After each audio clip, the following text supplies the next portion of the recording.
I don't know if I'll be breaking YouTube's community guidelines by sharing some of these topics, but we shall see. Whew. I remember my very first anxiety attack. I was 19 years old and I was sitting in my car getting ready to attend my friend's father's funeral. Now, at the time, I didn't know what anxiety attacks were. I just knew as I'm sitting there, I started to feel this immense amount of nervousness take over me.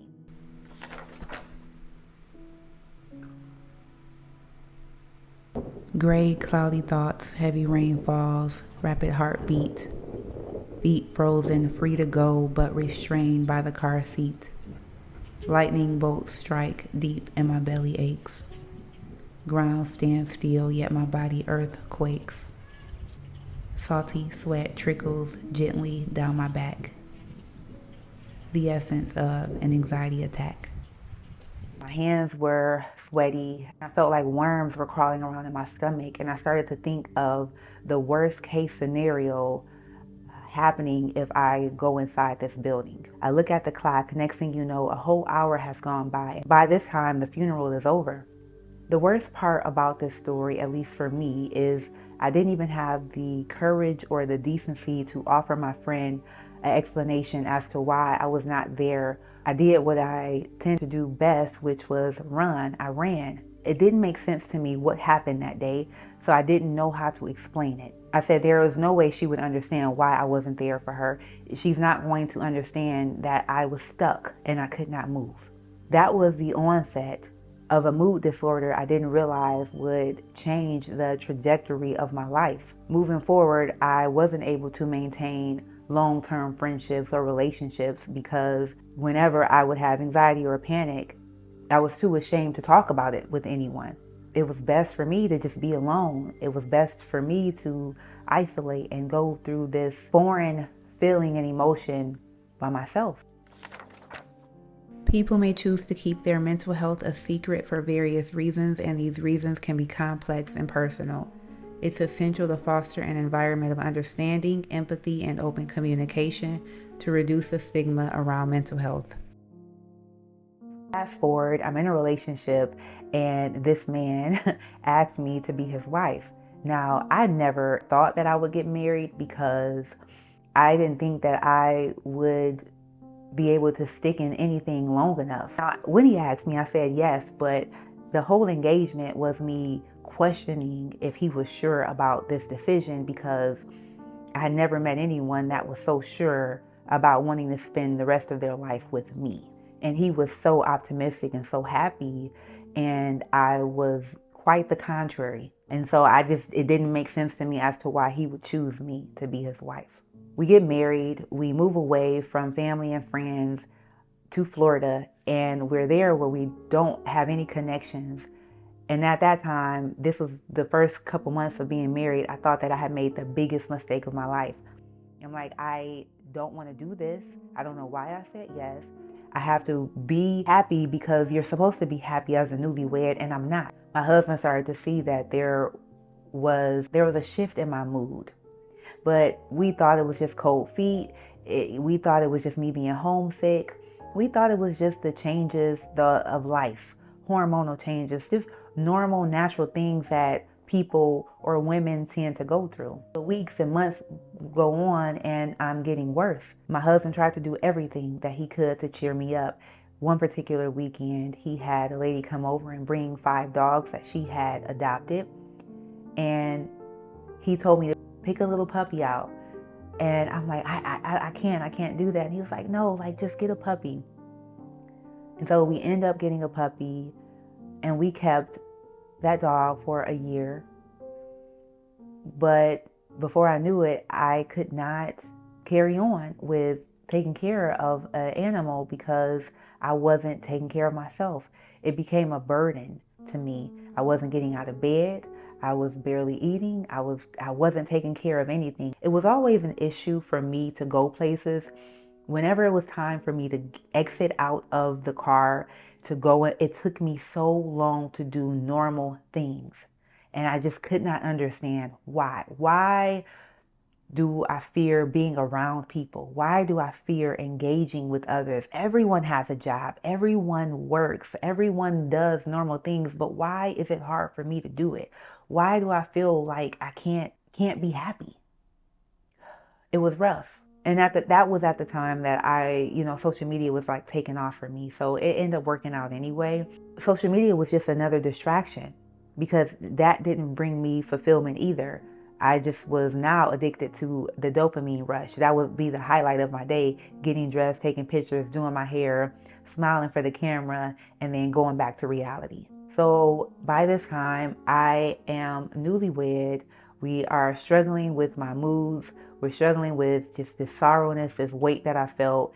We're trying to do everything to cheer me up and make me feel better, but nothing was working. We didn't realize at the time that it was a mental health issue. We didn't realize that it was so severe until I started to have suicide ideation and think about ways that I wanted to hurt myself. And I was too ashamed to even share that. Thought about throwing myself down the stairs at work, outrageous things I would think about doing. So my husband heard about CBD, and at the time I had never taken a drug. I had never even smoked a cigarette. So I thought to myself, CBD, yeah, sure, whatever. So he brings me back a vape pen, and he was like, I heard my coworker said that this is supposed to help with anxiety and, mood swings and things like that. I tried it, and it didn't do much. It kind of made me feel a little bit relaxed, but that was the extent of it. We were invited to a New Year's Eve party, and while we were at the party, they were getting high, smoking weed, and they were just like, you guys want to hit? And we were like, nah, we're good. Again, we had never did any type of drugs or anything like that. She was like, well, at least, try these edibles. And we were like, okay, we'll take some home, but like, we're not about to get high in front of strangers, especially for the first time. So we took the edibles home, and all I can say is that was the most that I had ever laughed in my life. We were on the floor, high out of our minds, just full of laughter and just on one accord, just being happy. And it felt really good.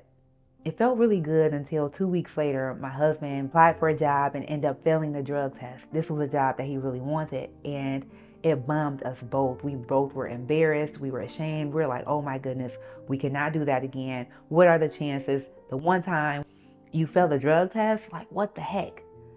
So that was the end of that until a couple months later, I missed that feeling of being high. I missed that feeling of laughing. And though it made me feel good, what it mostly did was numb me from thinking and feeling so much. I've always felt so much. Have been a true empath by nature. I could feel my emotions and feel others as well. I could see someone hurting on the news, something devastating, a tragedy happened, and I would feel their sorrow or their pain.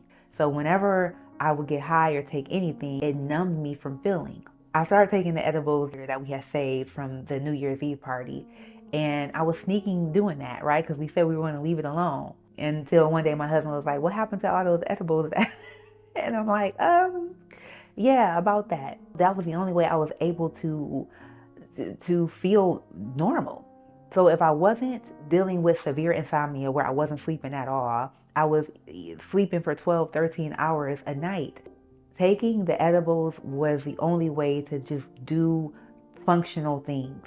It's so interesting that I was so caught up in myself and what was going on with my social media career that I'm like, there's no way I could talk about this. It just doesn't fit the brand. It just doesn't. It's not aesthetically pleasing to promote fitness, and then you dealing with depression and you high. You get high to ease the pain. So it was a secret addiction because I couldn't tell anybody about it. I'm still having these bouts of depression. I'm still having these anxiety attacks. But these anxiety attacks started to turn into panic attacks. So now I would self-sabotage whenever my husband wanted to go somewhere or do something or even attend an event for work. I would create an argument so that I wouldn't have to go because I didn't want to be around anyone. I did not want to get dressed up and put on a facade in real life. I was already doing that online. So he would often go to things alone. Now I'm dealing with the shame. I'm miserable and I'm making him feel miserable. We started to notice when I wasn't getting out of bed, wasn't doing just normal things, he thought like maybe we should get some help. And I'm like, help? What does help look like? Help is for sick people. Mental pain is less dramatic than physical pain, but it is more hard to bear. The frequent attempt to conceal mental pain increases the burden. It is easier to say, my tooth is aching, than to say, my heart is broken. C.S. Lewis. And here I am thinking, this will pass. I will get better. This will be okay. Like, this is just, things will get better. I'll be fine. What does help look like? Well, he's like, professional help. So at the time, I knew people who were professional counselors and therapists, and my opinion was that they were in no shape to be a counselor or a therapist. They needed help themselves. So I didn't really have this high opinion for therapists or counselors. That's just the truth of the matter. I didn't want to talk to anyone that I felt like themselves needed help or they wouldn't care. Like, who wants to hear about my mommy daddy issues? Who wants to hear about my low self-esteem? Just suck it up, buttercup. You'll be okay. I would talk to myself like that, knowing deep down inside I was suffering and I was drowning. And when my husband would come back home from work, sometimes I would be in the middle of the floor, just bawling my eyes out, crying so much until it hurt my body. I'm shaking, I'm shivering. I did not see the purpose of being alive. What am I here for? To suffer like this? This is not a way to live. But I kept showing up online. Let's just keep taking these pictures. Let's just keep doing this. So now brand deals are coming in. Money is flowing.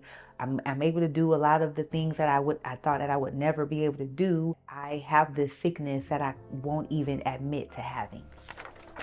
I was so accustomed to handling challenges independently that I was reluctant to admit there was a serious issue that required assistance. I also feared being perceived as weak and incapable of managing simple struggles on my own. The more I pursued things, the worse I felt, because I'm like, I should be happy by now. I'm living a life that I never thought I would live. Why am I not happy? Years have gone by and I'm like, you know what? We gotta try some gummies or some edibles again. I gotta figure this out. So we end up finding some Delta 9s. I'm not sure if you guys are familiar with it. Try these Delta 9s. And the first time I tried them, I just felt so relaxed. I would be working out for hours and hours and, making content. Delta 9s were helping me recover quickly and give me a sense of relief, mental relief and physical relief. But I started to become addicted to those because not only was I taking them at night, now I'm taking them in the morning to just function throughout the day. And when I wasn't high, I was low, like almost so low that I didn't recognize myself anymore. I loved who I was when I was high because she was just cool, calm, and collected. I didn't overthink anything. I was unbothered.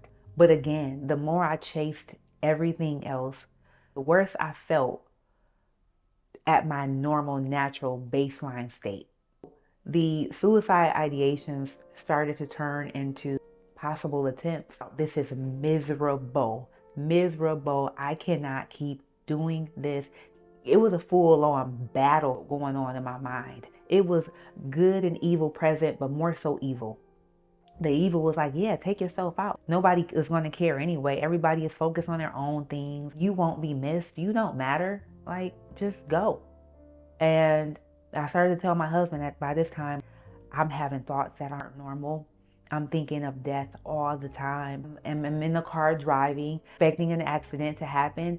I'm thinking of downing these pills. It got to a point like he was afraid to leave me home by myself. The panic attacks went on, the depression got worse, the anxiety got worse, the edibles weren't working, the vape pens, nothing was really working. I was only getting worse and worse. We hit a breaking point. We hit a breaking point where I had a severe panic attack that lasted from 11 p.m. that night to 6 o'clock that morning. That next day, I booked an appointment to see a psychiatrist. They diagnosed me with major depressive disorder. And I'll be honest, as I'm sitting there talking to the psychiatrist, I'm like, they don't care about what's going on. I could just feel that they didn't care. I could feel that they were just doing their job. And it's almost like I was talking to a drug dealer. They couldn't wait to prescribe me medication. Now, I have been doing a little bit of research on medication and things like that, but I didn't know. I'm like, it's so much information out there, I didn't know. So he prescribed me an antidepressant. And the first couple of weeks, it got worse. But then over time, I'm like, okay. I feel good. All right, I feel amazing. I don't think I mentioned that we had ended up getting our dog back. Okay, so he already knows this is for him. He's like, wait, stay.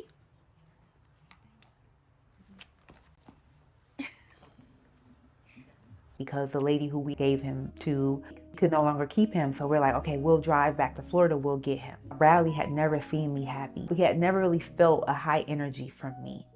But this time I'm on antidepressants. And I'm able to sing, I'm dancing, I'm practicing my guitar. He would come up to me and just be so happy, just tail just wagging. Good morning, Bradley. How are you? You a good boy? It's like, there she is, she's in there, like she's happy.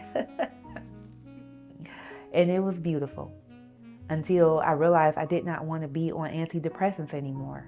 I'm still a slave to a drug. And I knew that the dosage would have to continue to increase. I had done research on people being on antidepressants for 20 years. They don't cure. It's just you have to keep taking a drug. I'm like, I don't want to be on anything. I want to feel normal, naturally. A lot of people are just living and they don't have to be on drugs. Why do I have to be on drugs? A few months being on the antidepressants, I was experiencing some side effects, even though I was feeling great. And I wasn't, at this point, I'm able to have normal conversations. I'm going out, I'm leaving the house, I'm getting dressed. I feel like a human.